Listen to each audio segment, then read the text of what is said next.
Cybersecurity. Learn how to stop cyber hacks in their tracks. Hi, my name is Andy Nathan. I'm a senior sales partner with BeyondKey. I'm joined here today by Sanjay Verma, who's our tech lead system, and Saurabh Pandya, who's our team lead system. Welcome, gentlemen. Hello. Hello. Thank you and thank you, Sanjay and Saurabh, and also thank you everyone else who's joining us here today. We're really excited to be able to share with you more about how to leverage some of the tools in cybersecurity to help stop cyber hacks in their tracks.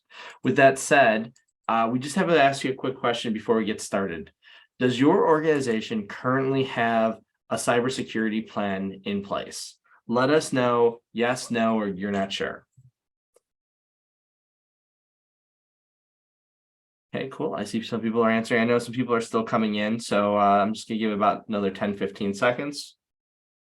Okay, great. It seems like the overwhelming amount of people do have a cybersecurity plan in place, which is awesome. And that's okay, by the way, if you don't. What we're gonna be covering today, we'll cover the gamut for those who are just starting with your cybersecurity plan, or for those of you who want to get more into the nitty-gritty of how that works. So specifically today for our agenda, we're going to cover 6 items. First, before we even dive into cybersecurity, we want to give you an overview of who we are at BeyondKey. We'll spend about 3 minutes going through our background. Then once we've done that, we're going to spend about 8 minutes talking about what is cybersecurity, what does it cover, how does it help organizations, which leads us into number 3. What are the benefits of using cybersecurity for your organization? Fourth, once we've done that, we do want to cover some different business application use cases. So we're going to cover 3 different business application use cases of how different organizations have used cybersecurity in 3 different industries. Fifth, once we've done that, we're then going to go through Sanjay and Saurabh will then lead a cybersecurity tools and report demo, which will be approximately 15 minutes. And 6th and finally, we'll do a live Q&A at the end of the webinar. With that said, let's talk about number 1. Who are we? BeyondKey provides enterprise applications and extended team services, including mobile, AI, machine learning, business intelligence, modern data warehouse, React Mean, and cloud services. We have 2 different divisions underneath BeyondKey. The first one is Beyond Internet, which provides SharePoint, Power Platform, Dynamics 365, and Azure services. The other division is Beyond Voice, which provides vision and voice text solutions, including chatbots, voice transcription, NLP, and behavioral analysis. As an organization, we have been providing software solutions and services for over 17 plus years. We have a global client roster of over 200 plus clients that we work with on an ongoing basis. We also have over 300 plus team members and growing. We're recognized globally as one of the top 5 add-in providers on the Microsoft App Store. The Microsoft App Store is similar to the Google Play or Apple App Store. We're a Microsoft Solutions partner, and we were certified for the 4th year in a row as a great place to work.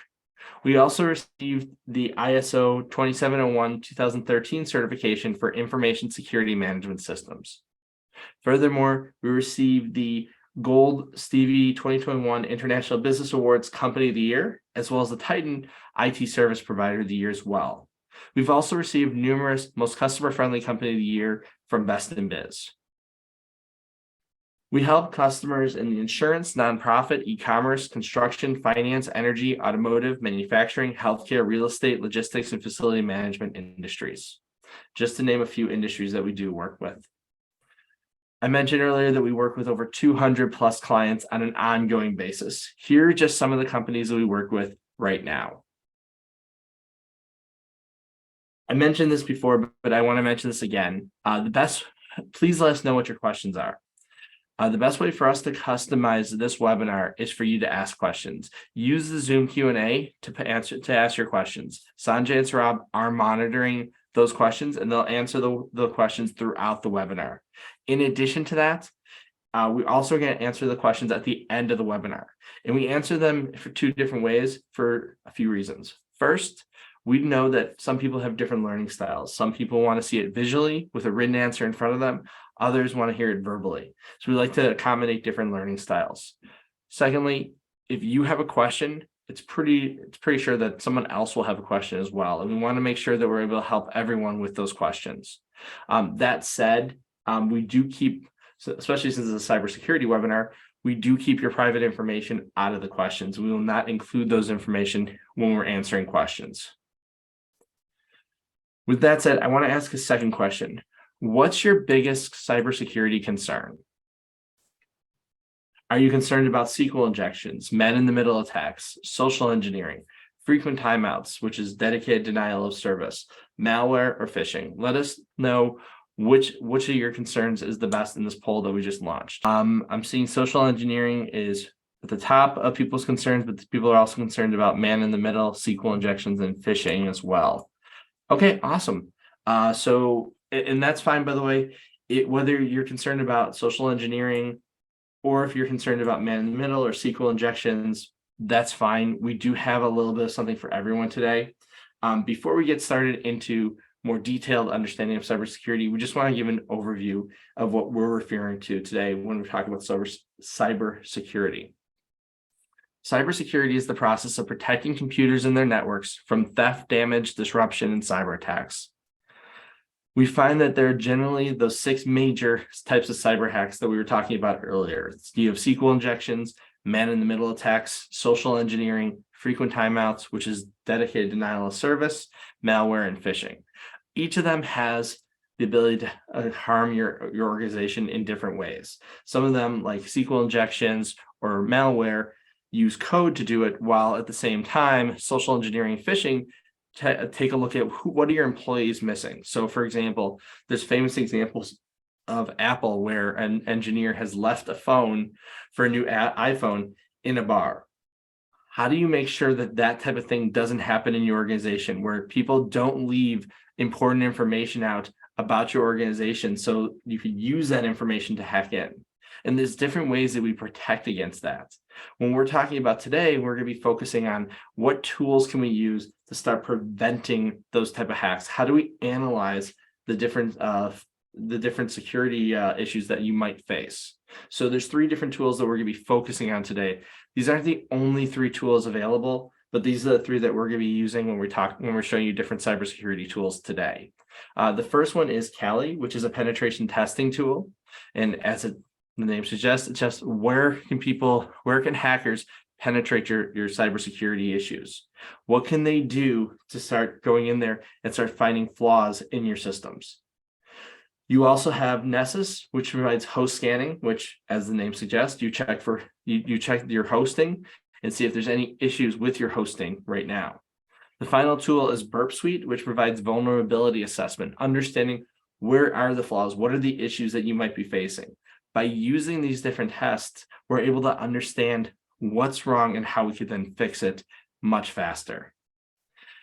And that's very important because there's a lot of different things that are happening right now. That means that you have to be able to detect this faster than you ever did before.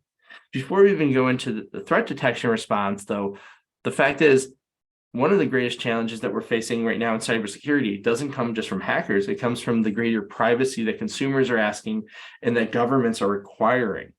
Look at laws like GDPR and in Europe and CCCA in California. Those 2 laws have put stringent requirements on organizations to ensure privacy for consumers and for companies. That means that you have to be able to keep up with what's going on in cybersecurity. At the same time, because there are so many hacks, and we'll talk about that in a few seconds, you have to be able to detect what's happening using tools like Kali or Burp Suite. You could find that faster than you would before. At the same point, one of the biggest challenges is that you can't do everything by yourself. It used to be that you would have your own server on site.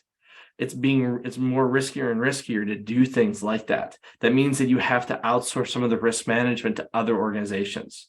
That's one of the reasons why cloud support is becoming such a major tool for a lot of organizations. Leveraging Amazon Web Service or Microsoft Azure means that you're getting access to enterprise level security that your networks might not have on their own. It's also the reason why organizations are outsourcing cybersecurity as well. They realize having people that they could work with, like BeyondKey, could help that your organization be that much stronger in the future. That's one of the reasons why a lot of organizations are turning to third-party providers, because they want to make sure they're able to detect everything and they don't know if they can do everything themselves. The final trend that we're seeing is zero trust.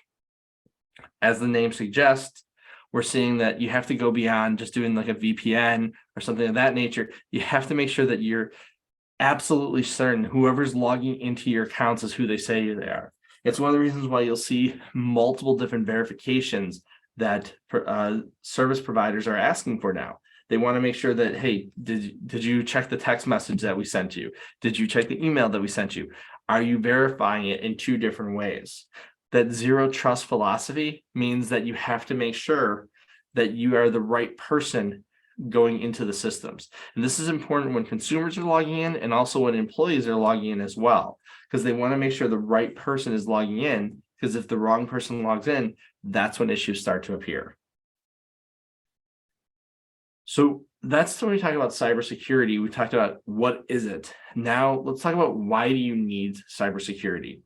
And we've kind of addressed this a little bit, but let's go through some numbers to try to hit the point home. So the first thing that you have to be aware of is the fact that there's a ransomware or phishing attack every 11 seconds. That means since we started this slide, somewhere in the world, someone was attacked with a ransomware or phishing attack. In fact, since we started this presentation, there's been about 50 to 100 attacks that have happened. That's crazy when you think about it. That many attacks happening so fastly means that you always have to be aware of what's going on, because you never know when your organization will be attacked next. It's not just the fact that you always have to be aware, you also have to be mindful of the fact that cybercrime costs money. In fact, cybercrime costs over $8 trillion annually. That's more than the GDP of most countries. The fact is that because of the cybercrime is happening so often and so much, it's costing organizations more and more money. That means that if you're looking to be profitable, you have to make sure that you're taking into cybercrime into effect. Finally, another staggering statistic is the fact that 33 billion accounts will be breached in 2023. You think about the fact that there are about a little over 7 million people on this planet. Or 7 billion, sorry, not 7 million. There are 7 billion people on this planet. That means roughly about 4 to 5 accounts for every person on this planet will be hacked this year. That means that we not only do organizations have to be mindful of, hey, how do we protect ourselves? You also have to be mindful of how you protect your customers as well. That's why this is such an important area where we're talking about here today. So with that, let's talk about how do we help fight these different hacks. So we have 3 different use cases that we want to share with you today to give you an idea of how you could fight cybersecurity or how you could fight cyber hacks. The first use case that we have is for an e-commerce site in Paris. Now, this client's data was compromised due to the hosting that they had. Their hosting was on a cPanel, which is okay, but because of the fact that it was on their own cPanel, they didn't have the ability to prevent the hacks that were happening to their site. What we did was we scanned their site vulnerabilities and then migrated their site to Amazon Web Service, AWS. Because of the fact that it was on an AWS environment, you're getting access again to enterprise level security, which we talked about earlier. They leverage tools like a web application firewall that will stop the attacks that were happening before. So what was happening with their own cPanel hosting was they didn't have the solutions on that hosting to stop the attacks and to prevent the vulnerabilities. By leveraging a third-party provider, they're able to do that. And also at the same time, because of the fact that we were able to provide them with online cloud support, they were able to ensure that their site was secure and compliant with e-commerce best practices. Remember, people don't want to buy from an e-commerce site if they're afraid that their information is going to be hacked. That's one of the biggest challenges that e-commerce providers have, is making sure that you're providing trust when people purchase stuff on your site. The second use case is for a nonprofit in San Diego, and this organization was having some disruptions to their network because of distributed denial of service attacks, DDoS. So think of it this way: if your organization has hosting, that means that you could handle 100 people coming to your site every hour. And a DDoS attack means that you're getting 1,000 or 10,000 people coming to your site. It overwhelms your system.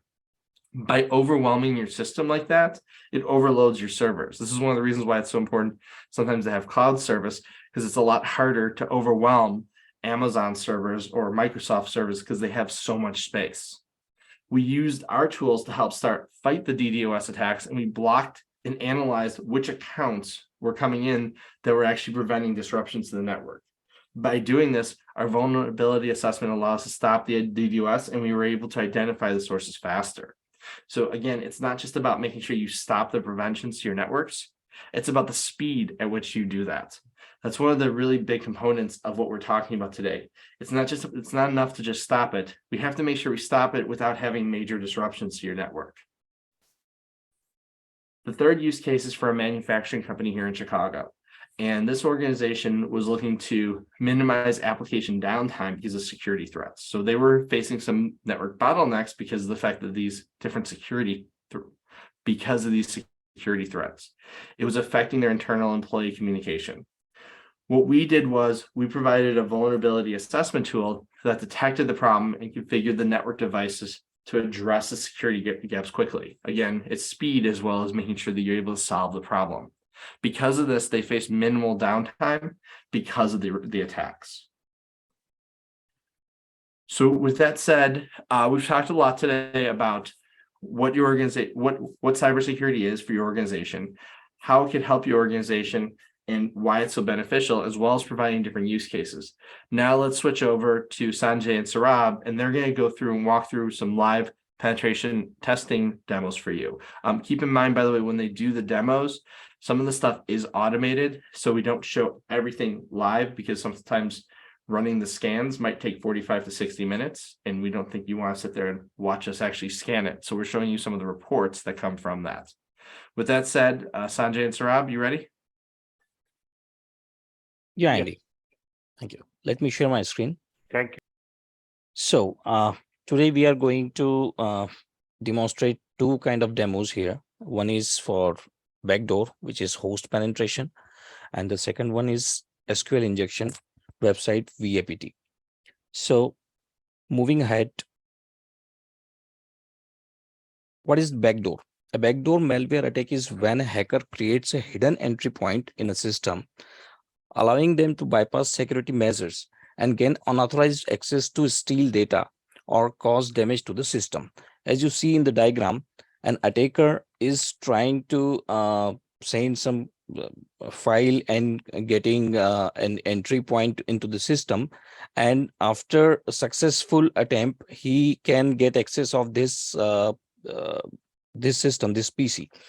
So in our demo, we are using a Windows 10 machine. We will create a backdoor with the help of the Kali Linux attacking system and install a backdoor on Windows 10 machine.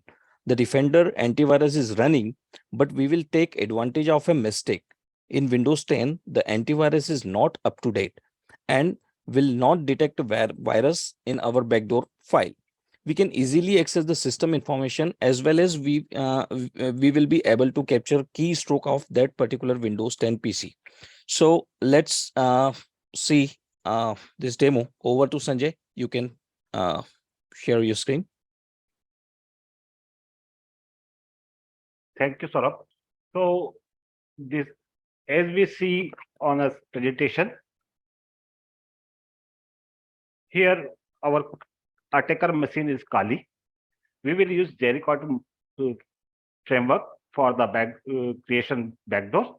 So we will start.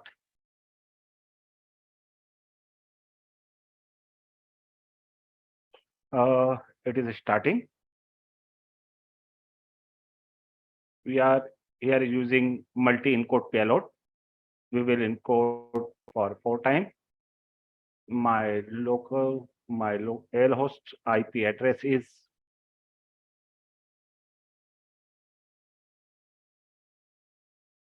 103. My L port is 555. I want to change payload icon. I don't want to show error message. File name is keygen.yml. keygen. It will create in few seconds. We will upload through the HTTP server on the Windows target machine. So please wait for the few seconds. File will create and we will upload it on the Windows 10 machine. So it is creating. Now my usage is increasing. Now my file is created and I will start the payload handler on this machine, and I will go on my output folder, download. I will start terminal.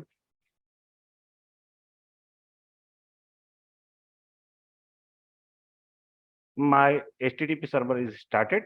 Now I am going on the Windows 10 machine. I will open. Here I will type HTTP 900. My file is running.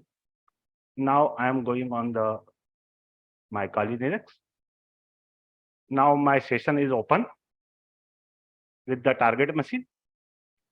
I will start session -I space 1. So here I can check the system information with the sysinfo. Here my Windows 10 machine information. I can capture the keystroke from the Windows 10 machine. So here I will start key scan start. Here I will open Notepad.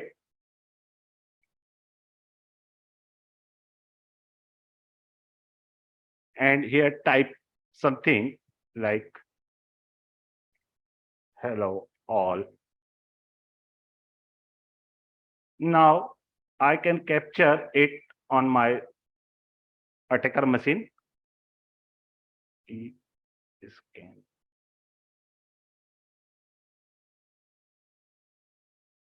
Dump. So you can check hello all keystroke is available on my attacker machine. I can also take the screenshot of that system.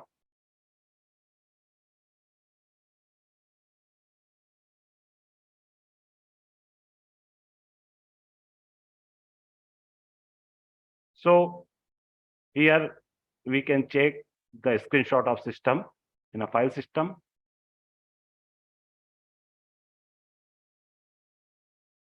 This is the screenshot of system. So with the help of Backdoor, we can easily access the system. So this is the demo for the Backdoor. Thank you, Saurabh. Thank you, Sanjay. Let me share my screen again. Yeah. So the next one is SQL injection. What is SQL injection? SQL injection is a cyber attack where malicious code is injected in a SQL database query to manipulate or steal the data. As you can see in the image, the attacker is sending some kind of query to database, and after successfully injecting the code, he will be able to access credential of someone like Bob or Test or some kind of user from database. So in the SQL, in this demo, we will insert SQL injection payload on an input form, and we will get the user information from SQL database. We have done a vulnerability assessment on the below URL, and we found the vulnerabilities on the website. The report I will show you in the next slide. We will penetrate the SQL injection vulnerability with the help of SQL map tool. So you can see the first URL we are going to inject some malicious code onto it. So you can see the report here. In this report, you can see there are 16 high severity vulnerabilities are there. And in the detail section, you can find out that SQL injection is there in our vulnerability assessment. So for this injection, we will be using some kind of commands. So over to Sanjay, you can show the demo for SQL injection also. Thank you, Saurabh. So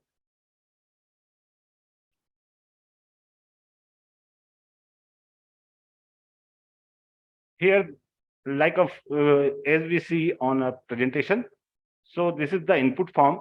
We can get the user information through the SQL injection payload. So here we will simply type apostrophe S, and we will find the error message. Here, developer written a dynamic query select star from user account. So we will insert the payload on the input form. So we will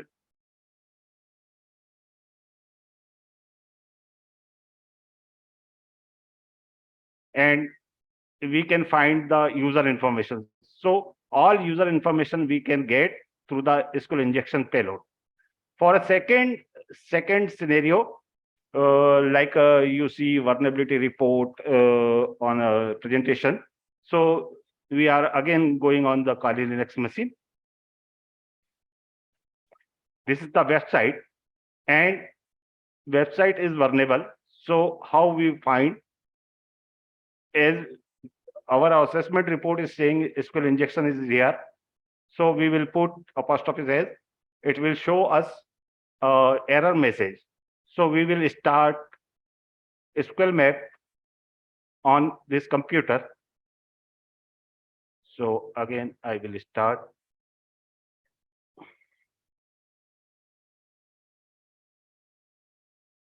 So this is the website.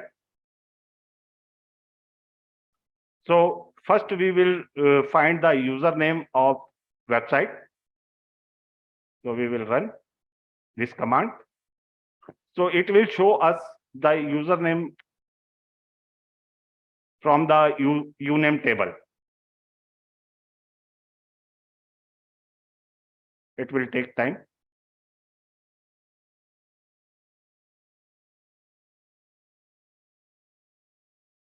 Yes. So here is a username, and we will again run this command to the pass table.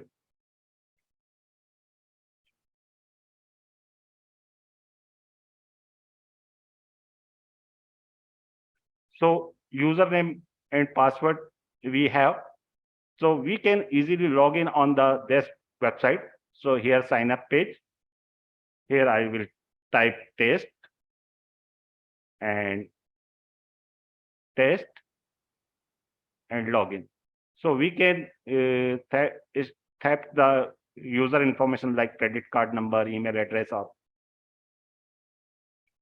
that's all. Thank you, Saurabh.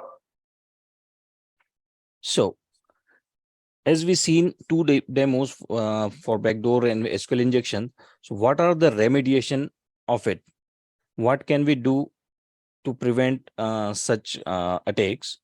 So for backdoor, some habits we can observe: update software and virus definitions, hardware drivers must be updated, outbound ports restriction should be there, strong password policy should be there, system hardening policies and procedure should be there, and continuous monitoring of whole systems should be there. And there are lots more things to do to prevent this kind of attack.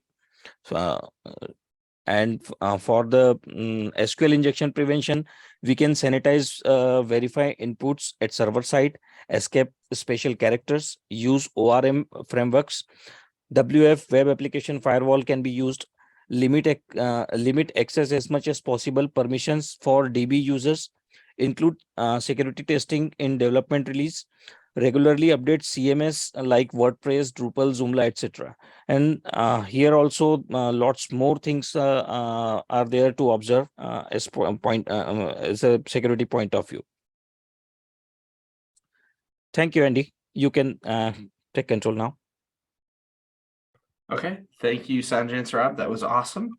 I'm just gonna give me 1 second so I can switch. Okay, awesome. So I do see that we do have some questions. If you have additional questions, let us know in the Q&A section, because we're gonna start going through them, but we do have time for some other questions as well. So Sanjay and Saurabh, whoever wants to answer this, what is the average lag between finding malware in your system and removing it? Okay, so the time it takes to remove malware from a system can vary depending on severity of the infection, the skill level of the person or team removing this infection, and the tools available for the removal process. These are the basic things we should have. In some cases, malware can be removed quickly, while in other cases, it can remain undetected for a long time. It's best to remove malware as soon as possible to minimize any potential damage or data loss. Okay, awesome. And then so someone else was asking, can you help us track software hacks spanning several essential HR and operation systems? So it seems like it's multiple software systems here. Yeah, this is a kind of common question we always been asked. So to track software hacks across multiple HR and operation systems, we should observe some points, regularly monitor and assess your system for vulnerabilities, keep your software up to date, and limit user access, backup critical data, and have an incident response plan in place. I think these should be there. And if you suspect a hack, isolated affected systems and data, and document evidences, and report for incidents to your IT security team should be submitted. Or you can contact any external cybersecurity experts like these, like us. Okay, thank you. So yeah, a lot of it sounds like it all comes down to the plan and the team, which is so true in so many cases, cybersecurity.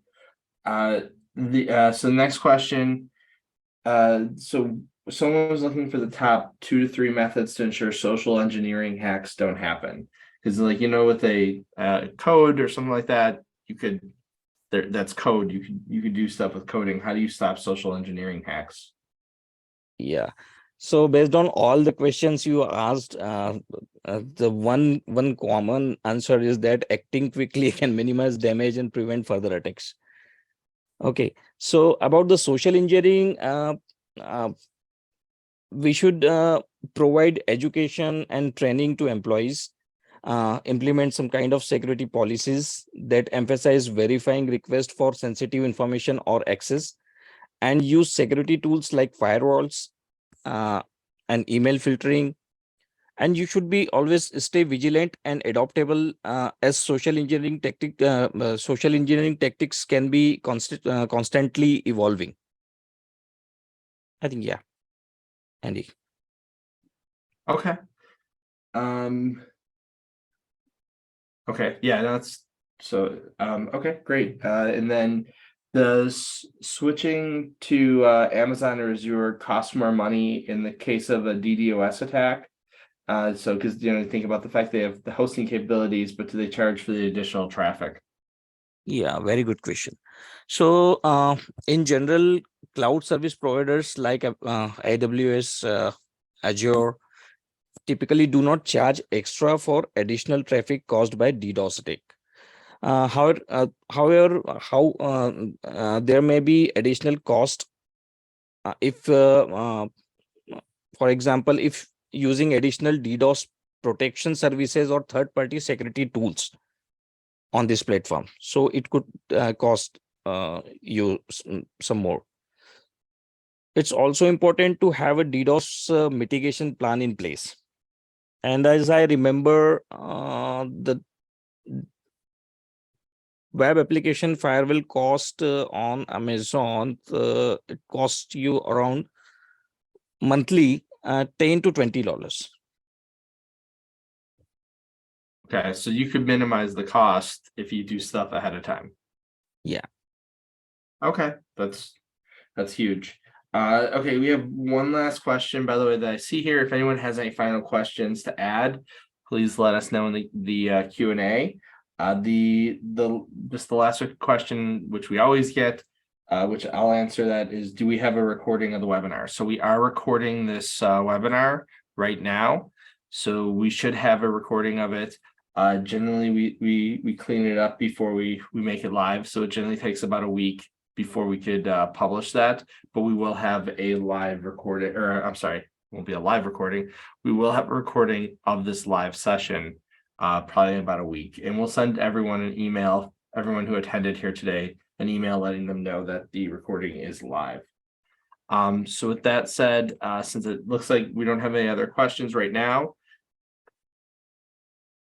so I first of all, I mean, I want to thank everyone for attending today, because I know this is such an important thing, and then we looks like we have a lot of good people out here learning to stop more about how to stop hacks in their tracks, which is awesome. That said, we know one single session or one single webinar is not enough to help your organization. So if you're looking for more information about how to keep your organization safe, then please schedule a free consultation with our team. I'm putting in the chat right now our email address, contact@beyondkey.com. You could email us at contact@beyondkey.com and let us know when you want to set up a free 1-hour consultation, and just copy and paste that chat before we leave. And with that said, let us know how we could help you, because we understand that, again, this is just to help get you started on this process. We can't achieve everything right now. So thank you so much for joining us today, and we look forward to seeing you on future webinars. Have a great day and a better week.